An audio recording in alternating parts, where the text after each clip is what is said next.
Tema 7, Kepemimpinan. Subtema 3, Ayo Memimpin. Pembelajaran ke-1 untuk kelas 6, semester 2. Tujuan pembelajaran. 1. Melalui kegiatan mengamati, siswa mampu mengidentifikasi nilai-nilai persatuan dan kesatuan pada video animasi tentang kepemimpinan dengan teliti. 2. Melalui kegiatan mengamati, siswa mampu mengidentifikasi nilai-nilai keadilan dengan benar. Ketiga, melalui penugasan, siswa dapat menyusun konsep isi pidato dengan baik. Meneladani sikap semut dalam cerita. Kita sudah belajar berbagai sikap kepemimpinan. Seorang pemimpin harus memiliki nilai ketuhanan, kemanusiaan, persatuan, dan kerakyatan. Sekarang saatnya kita belajar untuk menjadi pemimpin. Untuk menjadi pemimpin, kita harus mengetahui kelebihan dan kekurangan diri sendiri. Dengan demikian, kita dapat mengetahui kemampuan yang harus kita kembangkan. Sekarang, ayo kita simak cerita semut dan belalang baik-baik pada video berikut.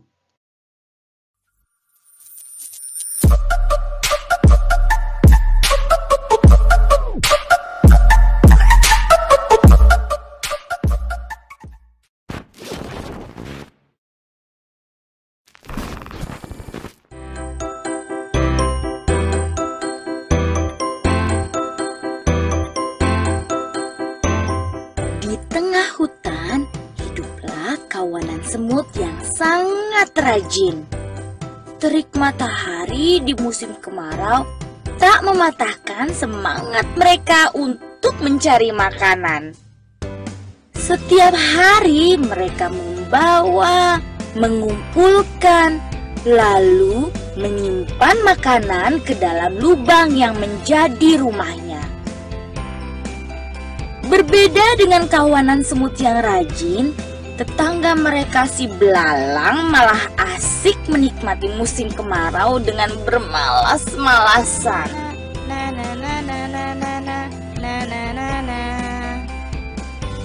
Suatu ketika, kawanan semut rajin itu lewat di depan belalang yang sedang asik bernyanyi sembari memainkan gitar kesayangannya.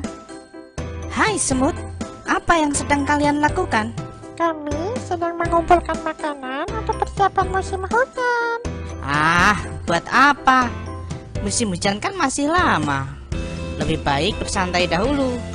Ayo sini, bernyanyi bersamaku. Semut tidak memedulikan perkataan belalang.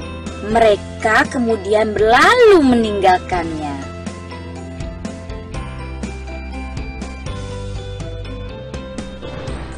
Musim hujan pun akhirnya tiba. Kawanan semut tak lagi mengumpulkan makanan. Mereka duduk nyaman di dalam rumah yang hangat sambil menikmati makanan yang berlimpah.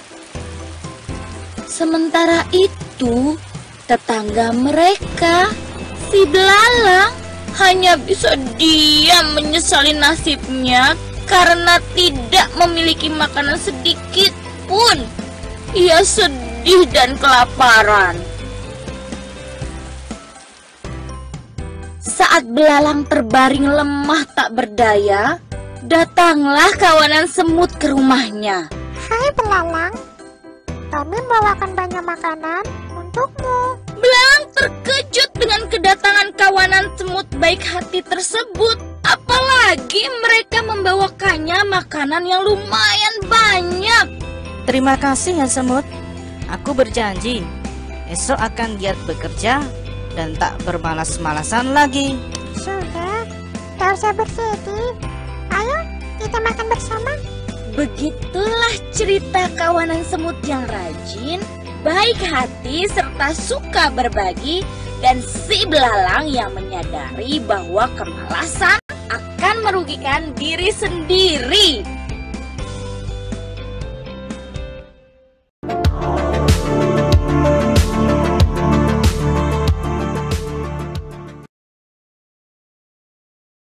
Setelah menonton video cerita tersebut, jawablah pertanyaan berikut. 1. Apa yang dilakukan sekelompok semut? Mengapa mereka harus melakukannya? 2. Bagaimana menurutmu sikap belalang? Ketiga, bagaimana cara semut bekerja? 4. Nilai-nilai baik apa yang bisa kamu teladani dari cerita tersebut? Jika jawabanmu tadi sama atau mendekati dengan ini, berarti kamu sudah bisa mengidentifikasi apa yang terkandung dalam cerita pada video animasi tersebut.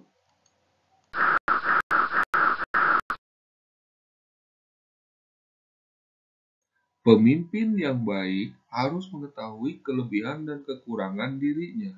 Kita dapat mencontoh hal tersebut dari tokoh semut. Semut tidak bisa bekerja di musim dingin. Untuk mengatasinya, semut bekerja keras mengumpulkan makanan saat musim panas. Dengan begitu, mereka tidak kelaparan pada musim dingin. Semut tahu kelebihan dan kekurangannya. Sikap tersebut harus dimiliki oleh seorang pemimpin. Sekarang, ayo kita amati kelebihan dan kekurangan diri kita masing-masing, seperti pada contoh berikut, supaya kita bisa tahu untuk menutupi atau mengurangi kekurangan dan bagaimana untuk menyikapi kelebihan kita. Contohnya misalnya punya kelebihan mudah memahami pelajaran. Nah, untuk menyikapi hal tersebut, bersedia membantu teman dan yang kesulitan memahami pelajaran.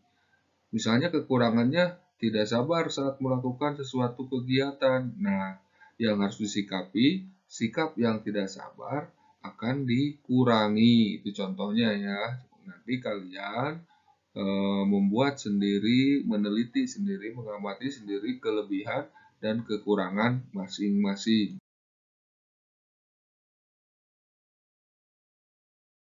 Berikut ini contoh-contoh kegiatan yang membutuhkan gotong royong di sekolah.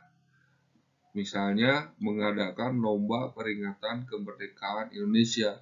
Mengapa harus gotong royong? Karena mengadakan lomba peringatan kemerdekaan Indonesia akan membutuhkan dana. Ada kegiatan lomba yang harus diatur dan hadiah-hadiah yang harus siapkan. Gotong royong dibutuhkan untuk melaksanakan setiap kegiatan dengan baik. Itu salah satu contohnya. Untuk contoh yang lain, kalian baca dan amati ya.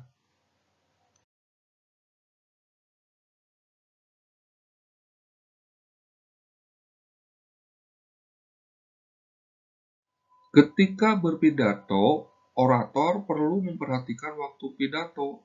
Pidato yang disampaikan terlalu lama membuat audiensi jenuh.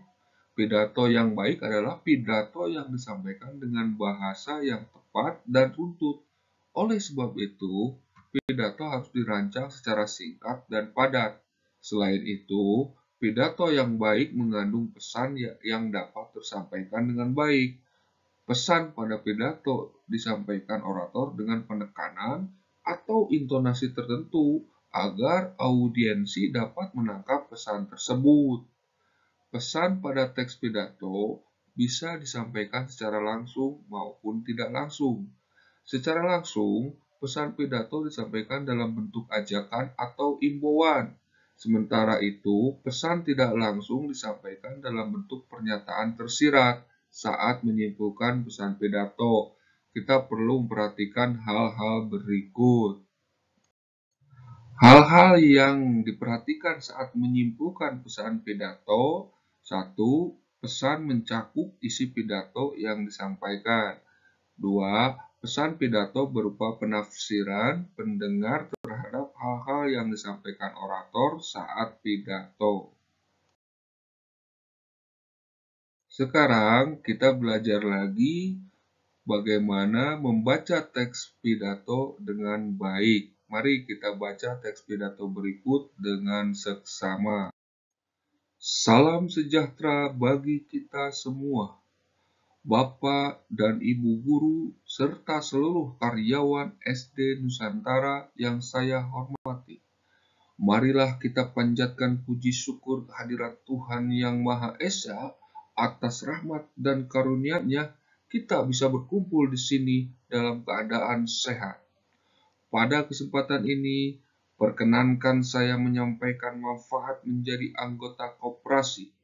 Tidak terasa, sudah 1 tahun saya diberikan kepercayaan oleh Bapak dan Ibu untuk memimpin koperasi karyawan di SD Nusantara ini. Sudah beberapa tahun juga kita bersama-sama merasakan manfaat organisasi kecil ini. Perlu kita ingat bahwa tujuan kita mendirikan koperasi bukan hanya mencari keuntungan, akan tetapi kita ingin meningkatkan kesejahteraan bersama. Semua anggota koperasi memiliki kesempatan yang sama untuk menikmati perkembangan hasil usaha bersama. Bapak dan Ibu, modal utama koperasi kita adalah kekeluargaan dan kebersamaan. Setiap anggota wajib peduli terhadap jalannya usaha koperasi. Semua anggota mendapatkan kesempatan untuk belajar. Kita menetapkan usaha koperasi dan menjalankannya secara mandiri. Pengurus yang melaksanakan, sedangkan anggota mengawasi dan memberi masukan. Kita tidak mengutamakan keuntungan pribadi. Melalui koperasi, kita mengasah kepedulian terhadap sesama anggota. Sejauh ini, semua keputusan kita tetapkan secara musyawarah. Begitu pula pada rapat besar hari ini, kita akan memutuskan penggunaan keuntungan koperasi. Bapak dan Ibu, rapat besar koperasi tidak hanya untuk anggota, tetapi terbuka untuk semua. Untuk itu, saya ingin semua keluarga besar SD Nusantara menyaksikan proses musyawarah. Banyak hal yang dapat dipelajari melalui koperasi. Saya ingin semua merasakan kesejahteraan dengan diwujudkan melalui kepedulian, kekeluargaan, dan kebersamaan. Semoga anggota koperasi kita terus bertambah sehingga seluruh keluarga besar SD Nusantara ada di dalamnya. Kita tidak perlu risau menghitung keuntungan pribadi, tetapi mari kita berusaha mewujudkan kesejahteraan bersama. Akhirnya, saya ucapkan terima kasih atas perhatian Bapak dan Ibu guru serta seluruh karyawan SD Nusantara. Jika ada salah kata dalam menyampaikan pidato, saya meminta maaf. Selamat siang, sukses selalu untuk kita semua. Pesan apa saja yang ada pada teks pidato tersebut? Nah, kita pelajari apa saja pesan yang tersirat pada pidato yang sudah kita baca tadi. Yang pertama, koperasi didirikan untuk meningkatkan kesejahteraan bersama para anggota. Kedua, anggota koperasi mempunyai hak dan kewajiban yang sama dalam menikmati keuntungan koperasi. Ketiga, keputusan dalam koperasi merupakan hasil musyawarah seluruh anggota. Selanjutnya, kebersamaan dan kekeluargaan merupakan modal paling penting dalam koperasi. Yang kelima, koperasi digunakan untuk memenuhi kebutuhan anggota sehingga setiap anggota koperasi akan berkembang rasa kepeduliannya. Yang terakhir, setiap anggota wajib menjalankan koperasi demi kesuksesan koperasi. Nah, untuk materi ini sebagai pekerjaan rumah, coba kalian membuat teks pidato dengan rancangan pidato sebagai berikut. Temanya bermusyawarah untuk kepentingan bersama. Judul pidatonya pentingnya musyawarah demi kepentingan bersama. Yang selanjutnya, poin-poin yang harus ada pada teks pidato tersebut. 1. Salah pembuka berisi kalimat sapaan. 2. Pendahuluan berisi pemaparan mengenai sering terjadinya perbedaan pendapat di lingkungan sekitar. Terus intinya berisi pembahasan pentingnya musyawarah. manfaat, tujuan, dan dampak musyawarah. Terus penutup berisi rangkuman dari musyawarah untuk kepentingan bersama. Dan yang terakhir, jangan lupa salam penutup berisi permohonan maaf, ucapan terima kasih, dan kalimat salam penutup.